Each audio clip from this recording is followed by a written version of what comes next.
ഞാൻ ബാക്കി തമാ എന്നാ പറയാനാടാ? അച്ഛനില്ല 5ാം ക്ലാസ്സിൽ കണ്ട പിന്നെ പറ്റി പെണ്ണം അച്ഛന്റെ പ്രായമുള്ള അച്ഛന്റെ കാമുകിയെ പെണ്ണെന്ന് വിളിക്കുന്നു. അത് നമ്മളിപ്പം നിങ്ങളുടെ 5ാം ക്ലാസ്സിലെ കാര്യം. ഞാനിപ്പോ 8ലായില്ലേ. നല്ല ന്യായം. ഒരു മര്യാദയൊക്കെ വേണ്ടേടി. ഇപ്പൊ ഈ ആവശ്യമില്ലാത്ത കാര്യത്തിന് താക്കിട്ട് സമയം കളയാതെ ബാക്കി കഥ അയ്യടാ, അപ്പന്റെ പ്രണയകഥ കേൾക്കാനായിട്ട് എന്നാ ശുഷ്കാന്തിയ. രണ്ടും വന്ന് വണ്ടി കയറിയാട്ടോ, നമുക്ക് വീട്ടിൽ പോകും.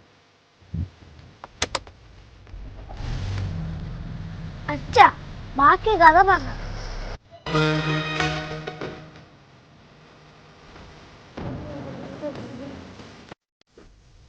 എന്നാ പറയാനാ നീ? പിന്നെ ഓരോ പുലരിയിലും സൂര്യൻ ഉദിക്കുന്നത് എനിക്ക് അവളെ കാണാനായി മാത്രമെന്ന് കരുതി. രാവുകൾക്ക് ദൈർഘ്യമേറുന്ന പോലെ അനുഭവപ്പെട്ടു.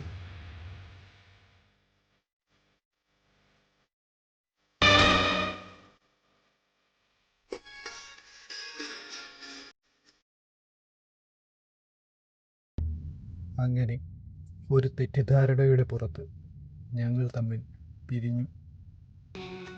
അയ്യോ, അന്ന് നിങ്ങൾ പിരിഞ്ഞതിന് ശേഷം അച്ഛനെ ആന്റിയെ കണ്ടെത്തി? കണ്ടല്ലോ.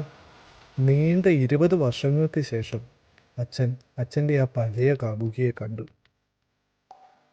എന്നിട്ട് എന്താകാൻ? ഞങ്ങൾക്ക് രണ്ടാൾക്കും ഇപ്പോ 2 ആൺകുട്ടികളുണ്ട്. അപ്പൊ അമ്മയാണോ അച്ഛന്റെ കാമുകി?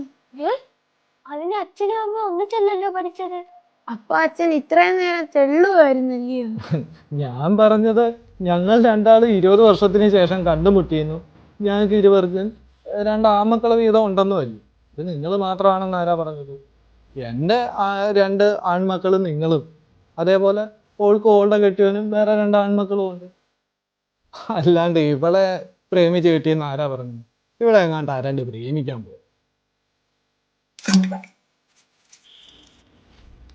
അച്ഛൻ പ്രണയത്തിന്റെ മധുര സ്മരണകൾ അയവിറക്കുകയാണ്.